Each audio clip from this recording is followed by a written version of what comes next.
Jack and Jill here. Hi. Welcome to the show today. Entertaining real estate investment talk. I'm Jack Butala. And I'm Jill DeWit, broadcasting from sunny Southern California. Today, Jill and I talk about showing up for life. Such a simple concept. But it's so important, Jill. Mm-hmm. I think we did a show like this a lot of, well, it was quite some, this is show 645. That's hilarious. I can't believe it. Yep. We did a show called this, similar to this, quite some time ago, and it's modeled after a book that Bill Gates Senior, Bill Gates' father, wrote about how he raised his kids. And you know, he literally says right in the foreword, I wrote this book because I'm so tired of explaining this to everybody in the grocery store about how do you get a kid like Bill Gates, you know. And that's his answer. You show up for life. And so he talked. It in the end became an inspirational kind of parenting book. And so much of that stuff applies to how you run your company, I think. Well, it's interesting because I'm working on my book, and I was describing it in an email last night, and it's like you either show up or you give up. You know what I mean? Oh, so yeah. I just thought about it. That was kind of what I was trying to say about my book. I'm trying to keep people from giving up. That's really, Oh, that's so important. Let's talk about that in a second. Before we get into it, we'll take a question posted by one of our members on the jackjill.com online community. It's free. Okay. Joe M. asks, hi, I'm ramping up, not wrapping up, that would be funny. I'm wrapping up my social media presence. Y'all, none of it worked. I have no friends. I have no likes. Wrapping this all up. Exactly. I failed, and everyone thinks I'm stupid. So that would be so funny, wrapping up my social media presence. I've never, ever heard someone say, I'm kind of... Yeah, that I've didn't heard people work. say, I'm so disgusted with this that I'm never going to do it again. I've heard that. I've been one of those people. Oh, you know what I hear but too? I've never heard anyone say, you know what, this didn't work. I'm out. This sucks. It didn't work. Exactly. I didn't reach anybody. No, what I hear is people like, dude, I'm like, I got to stop. It's like people are like, it's the needle in the arm. They're like, I had to take a break. It's kind of funny. Yeah. And that can't happen. I totally understand that. So what Joe is really saying here is, hi, I'm ramping up my social media presence. Would anyone mind sharing some good Facebook groups to join? Please feel free to share your company page if you would like to connect. Okay, I have a question because I don't know. Can someone go, like I would say, Joe, if it's possible, go find our Facebook pages, Jack and I, see what groups we're in and copy them. So I don't know if that's possible. If you can look them up. Is it? Okay, good. Yeah. So if you can, get in our groups. Because I'm real picky about it. I'm not just in a Me too, Joe. baking because it's in the right city, whatever group. No. I'm in real specific investor, entrepreneurial, real estate, like-minded people, because that's who I want to be involved with. So, I mean, there are groups on Facebook that are called Vacant Land for Sale in the Southwest. And all there are in there is postings or people that want to buy vacant land. I mean, it's amazing how specific it gets.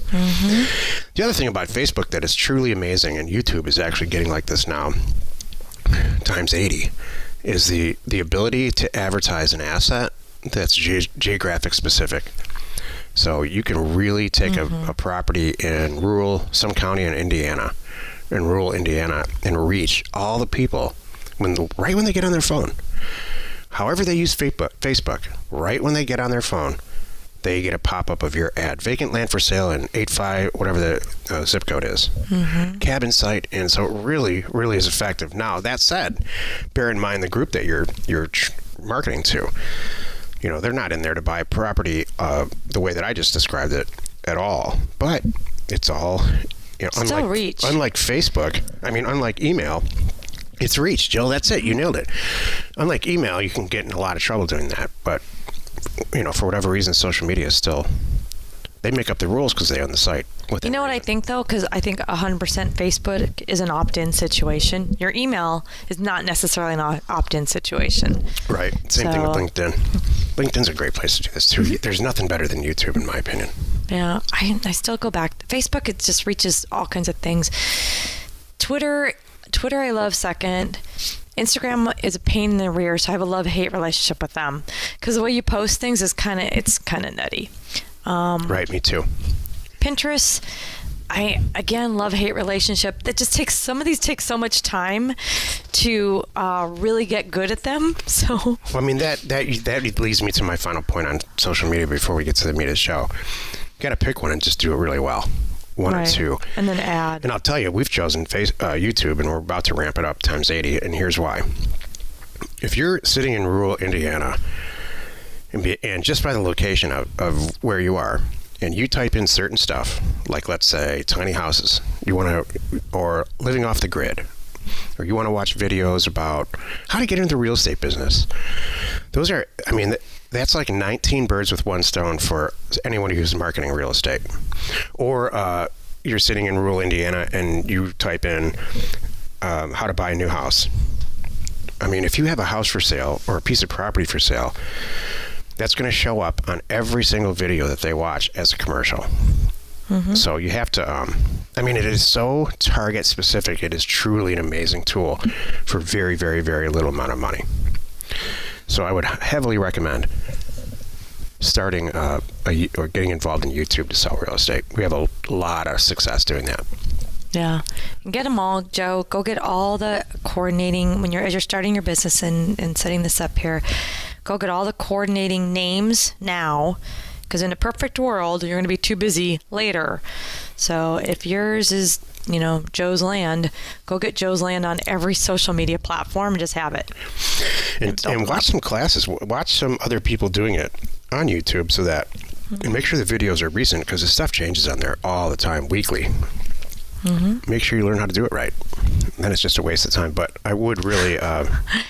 It's hard. And you know what, Joe? I'll tell you right now, you're not alone. If you think you're going to be a pro at this, right, in 2 months of working at it, I'm here to say no. I don't feel like... then like you just said, because they constantly change it. I mean... Joe, for some reason, social media... It's such a strange concept. So I always in my head make the analogy with cars. So you're going to get up in the morning and get in your car and drive it to work, or you're going to drive on the weekend. You're going to drive it to dinner or something. But you're never going to get into a race car and race it like at that level. You do. I know, but social media is the same thing. So you get on social media, you use Facebook, you horse around on it, you tell your friends you take a picture of your meal, and you send it to your friends, right? And then, but for some reason, that qualifies you to know everything about social media and to be some type of marketer. That's funny. So driving to work in your Toyota doesn't qualify you as a race car driver. Right. And that's how I think that it gets really, just because it's so new, I think. Okay. Are you talking about your frustration in trying to find a quote unquote expert? Exactly what I'm talking about. Because people come to us like, "Oh, I got this," and we're like, "Oh no, no, you don't at all. No, we know way more than you do." You're just 23, and you think you know more about social media than me. Big deal. And it turns out they don't. That's what's disappointing. Exactly. It's very frustrating. Oh, wow. Oh, I feel better. Thank you for that. Got that off your chest? Good. I'm glad. Today's topic: showing up for life. This is the meat of the show. So I mentioned Bill Gates and this book, which Jill, did you read it all the way through? It was a while ago, right? You know what? I was towards the end, and then I gave it away to someone who needed it more than I did. Did they finish it? I'm sure they did, yes. Anyway, I've passed a copy of that book around a lot. Uh-huh. And we're not here promoting the book, but I just think it's so important to meet people from where they're coming.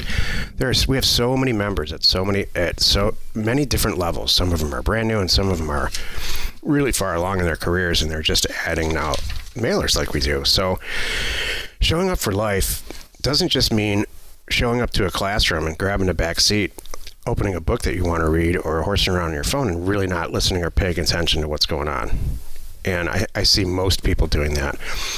Tragically, I see a lot of, for our kids' friends' parents, this is what I see. I just see them not showing up at all. Don't you, Jill? No, what do you... Oh, a few. Well, okay, I get you. Showing up and being present in the kids' lives? Yes, exactly. Like, what's going on in your kid's life today. I'm not saying change your whole life around for your kids, which I really do not. I don't believe that anyone should do that. But I just mean get involved. And the same thing with... the only reason I bring up kids is because I see the same thing happening at work with employees and customers, and you have to meet them from where they're coming and address what they need. It's kind of our job and your job as a real estate buyer and seller.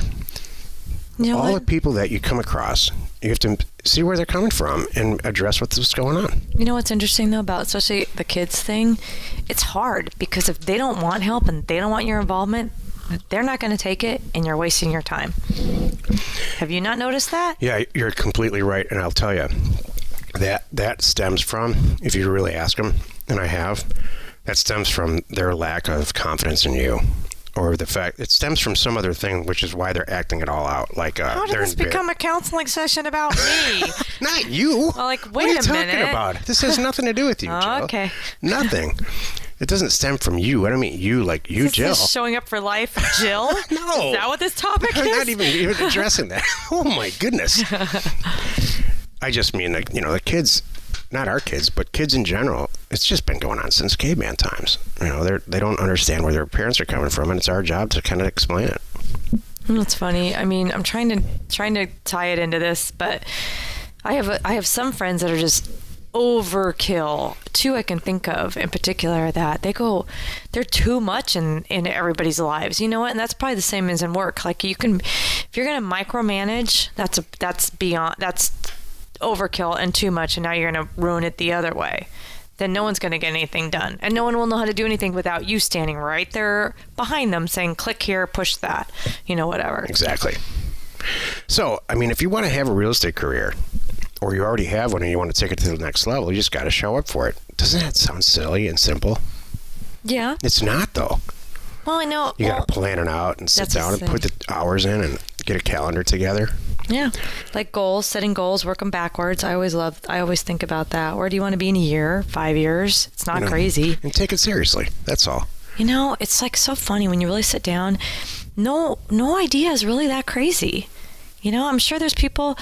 I was watching a guy on social media last night, as a matter of fact, and he's talking about owning this airplane and flying around in his personal airplane, and he's so darn proud of that, and I think that's cool. That was some huge milestone goal for him. Mm-hmm. And I'm sure when he wrote that on paper, it seemed like, when maybe he was in 18, 18 finishing high school going, I'm gonna have my own plane someday, and it seems like really crazy, and he did it. Well, whoever that is, I'm proud of him. Yeah, I think that's great. Yeah, it's really, really cool. And so I guess part of my thing is this showing up for life, like have confidence, and it's okay to think of these crazy goals and go down that path, and then don't stop, don't give up. Creating equity through real estate, for whatever reason, it's associated with all this materialistic reward, like planes and cars and stuff, and what no one talks about, what it always was for me was, I just don't want to have a job. That was my biggest motivator. I can't stand going to this job anymore. But you don't want to have a traditional 9-to-5 kind of job, because what you do technically, it's no, I have a 6 to 11 job right now. So yeah. I still want to work for somebody else. Let me say that. I don't want to sit around and do nothing. I just don't want to work with someone else and create their equity. Right. Because you're either creating someone else's equity or you're creating your own equety with your time. Yeah. It's just a direct equation. Exactly. I prefer to create equity for us. You know what my thing was? No, I want to hear this. Mine was just wanting the security and the freedom. I don't mind working. I love working, and I work. You're 6 to 11. Mine's like 11 to 11. That's kind of what I do, but I love it. And you know what? And I just have this sense of security that I don't have to worry about bills, and if somebody needs something, we got it. And so exactly, Jill. That was what my motivator was. That's it for me. Cool. Well, you've done it again. You spent another 15 minutes listening to the Jack and Jill Show. Join us tomorrow, where we discuss vacant house, that vacant house down the block. You just can't get it out of your mind. I have a lot to say about that. And we answer your question, should you have one, posted on jackjill.com. You are not alone in your real estate ambition.